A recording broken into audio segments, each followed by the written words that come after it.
Dear students, आप सभी का बहुत बहुत स्वागत है हमारे यूट्यूब चैनल स्टडी विद दुलार में।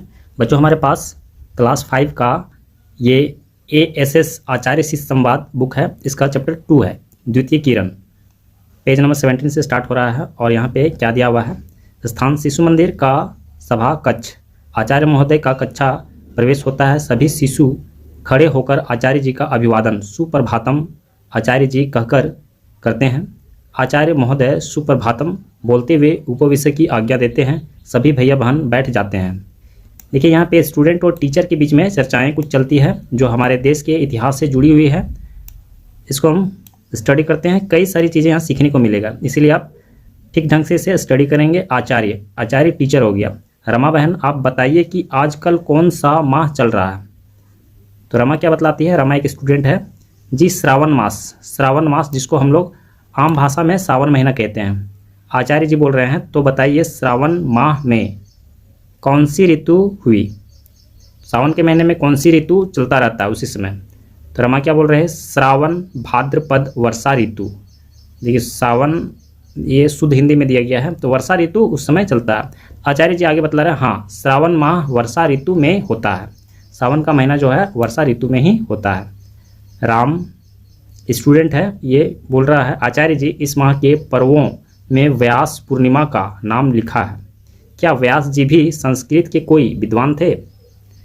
इस माह में कुछ लिखा हुआ है, व्यास पूर्णिमा लिखा हुआ है। तो वो अपनी जिज्ञासा शिक्षक के सामने रखते हैं कि इसमें व्यास जी जो है संस्कृत का कोई विद्वान थे। इनका जन्म कब हुआ था और इन्होंने क्या लिखा है। कि व्यास जी के बारे में हम लोग जानते हैं कि व्यास जी महाभारत की रचना किए हुए हैं और ये 3 क्लास में ही हम लोगों को पढ़ने के लिए मिलता है, महाभारत वाली बुक में। आचार्य जी बोलते हैं, राम भैया आपने व्यास पूर्णिमा के संबंध में अच्छा प्रश्न किया। वेद व्यास जी का जन्म आषाढ़ शुक्ल पूर्णिमा को हुआ था। आषाढ़ शुक्ल पूर्णिमा, इसलिए उस दिन को हम व्यास जयंती या व्यास पूर्णिमा के रूप में मनाते हैं। ये व्यास जी कृष्ण द्वैपायन व्यास के नाम से प्रसिद्ध हैं। ये महाभारत युग में हुए थे। महाभारत युग मतलब महाभारत से कुछ पहले ही हुए थे। तो इन्होंने महाभारत बीतने के बाद महाभारत की रचना किए थे। आगे देखते हैं, ये पेज नंबर 18। ये पराशर मुनि के पुत्र थे। पराशर मुनि, इनकी माता का नाम सत्यवती था। इन्होंने संस्कृत साहित्य में जितना कार्य किया उतना किसी ने भी नहीं किया।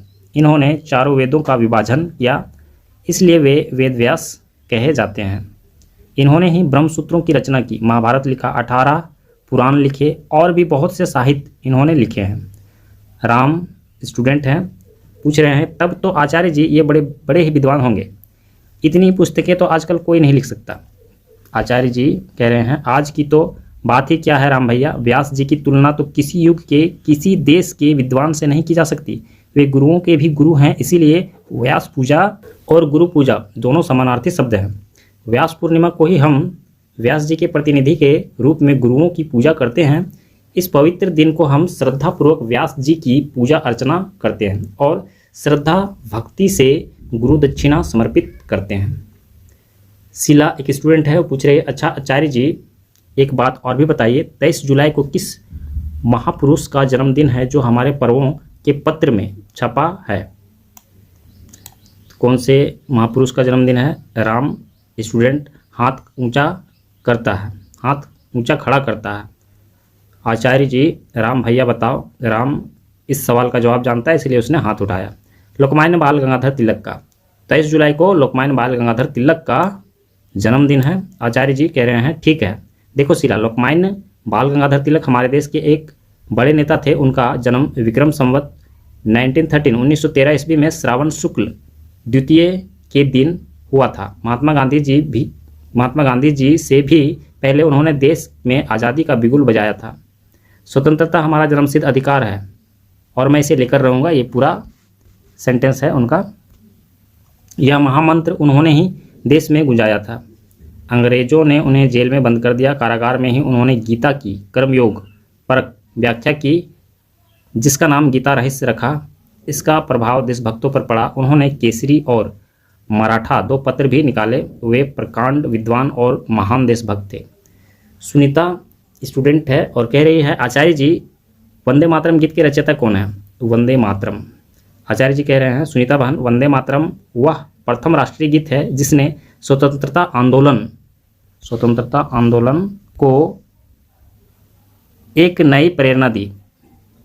इस गीत के रचयिता श्री बंकिम चंद्र चट्टोपाध्याय, इनका नाम जो है श्री बंकिम चंद्र चटर्जी भी लिखा रहता है, चट्टोपाध्याय थे। उन्होंने आनंद मठ नामक एक उपन्यास लिखा जिसमें उन्होंने पहली बार इस गीत को रखा था। यह उपन्यास भी भारत में बड़ा लोकप्रिय हुआ और इसने क्रांतिकारियों को बड़ी प्रेरणा दी। उस समय से इसी वंदे मातरम को राष्ट्रीय गान का स्थान प्राप्त है। उनका जन्म बंगाल के 24 परगना जिले के कांठापाड़ा ग्राम में 27 जून 1838 ईस्वी को हुआ था और उनकी मृत्यु 8 अप्रैल सन 1894 ईस्वी में हुई। अतः 8 अप्रैल को हम उनकी पुण्यतिथि मनाकर उन्हें स्मरण करते हैं।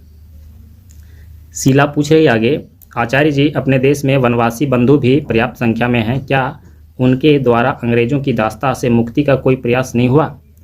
वनवासी अर्थात है आदिवासी लोग जो हैं, उन लोगों ने भी प्रयास किया है अंग्रेजों से, उन लोग भी लड़े हैं और उनके गुरु थे बिरसा मुंडा।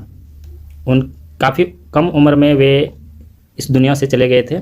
आचार्य जी कह रहे हैं हाँ अवश्य हुआ है शीला बहन। 30 जून 1855 ईस्वी को संथाल हुल प्रारंभ हुआ था, इसलिए इस दिन को आदर के साथ स्मरण किया जाता है। 30 जून 1855। शीला कह रही है आचार्य जी संथाल हुल हमारी समझ में नहीं आया, कृपया कर समझाएं। संथाल हुल ये शब्द है जो आसानी से स्टूडेंट को समझ में नहीं आएगा, या फिर जिन्होंने इसके बारे में कुछ सुना नहीं है उन्हें कुछ भी पता नहीं चलेगा। आचार्य जी कह रहे हैं हुल का अर्थ है युद्ध के लिए आह्वान करना। वनवासियों की अनेक उपजातियां हैं जैसे कोल, भील, संथाल, उरांव और मुंडा। ये आदिवासी लोग का अनेक जाति है। इसके अलावा और भी है, यहाँ पे कुछ दिया हुआ है आदि।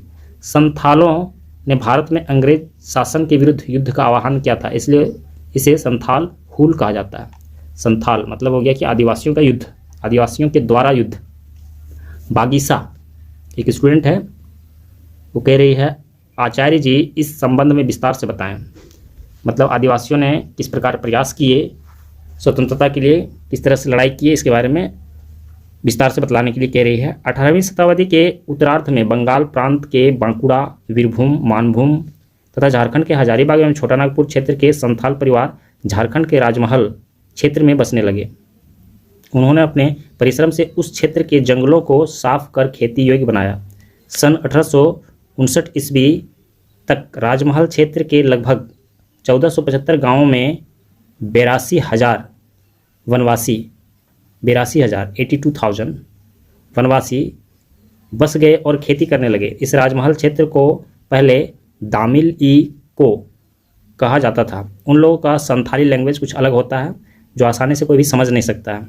संथाली लोग ही समझते हैं और उनके साथ अगर कोई व्यक्ति अगर रहते हैं तो फिर उनके लैंग्वेज को सीख सकते हैं। तो उन्हीं के लैंग्वेज के नाम से ये सब नाम आता है जो कि हम लोगों को कुछ समझ में नहीं आता। दामिल ई को कहा जाता था। अंग्रेज अधिकारी राजस्व वसूली का काम अत्यंत निर्दयता से करते थे। सीधे साधे संथाल लोग इस अत्याचार से त्रस्त हो गए। देसी महाजन भी उनके सीधेपन का लाभ उठाकर उन्हें ठगते थे। परिणाम स्वरूप संथाल लोगों की जमीन महाजनों के अधिकार में चली गई और वे वनवासी अन्न और रोजी रोटी के अभाव में क्षुब्ध और क्रुद्ध हो गए। वे लोग सीधे साधे रहते थे और वे कोई कानूनी कार्रवाई जानते नहीं थे, इसीलिए उनसे ज़मीन ही हड़प लिया गया तो वे क्रुद्ध हो गए।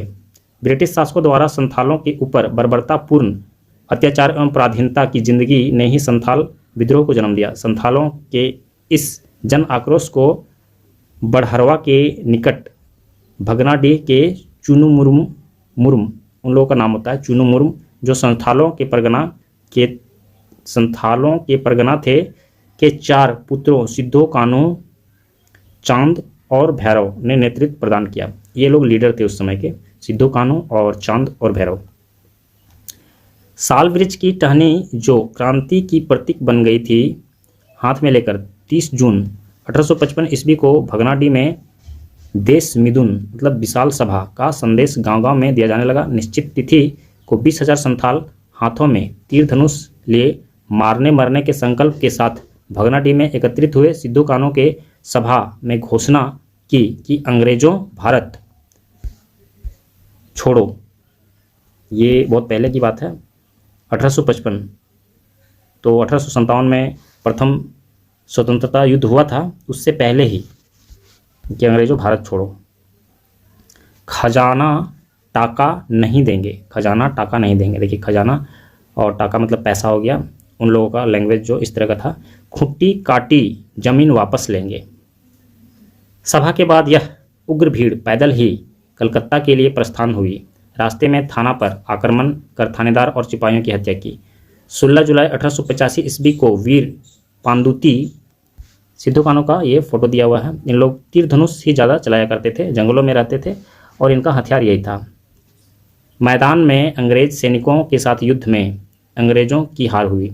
अंग्रेजों और महाजनों की दलाली करने वाले संथाल गद्दारों की सूचना पर 19 अगस्त 1885 ईस्वी को वीर सिद्धू पकड़ा गया। कुछ दिनों के बाद अन्य लोगों के साथ उनके तीनों भाई पकड़े गए। उन्हें भागलपुर जेल में रखा गया। उनके विरुद्ध हत्या, लूट और देशद्रोह का मुकदमा चलाया गया। अदालत ने सिद्धू कान्हू को फांसी और चांद भैरव को आजीवन कारावास की सजा सुनाई। इस प्रकार संथाल विद्रोह के महानायक मरकर भी अमर हो गए।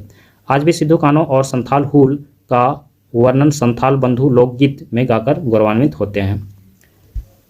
देखिए यहाँ पे चैप्टर लास्ट हो गया है। अच्छा भैया बहनों, अब समय हो गया।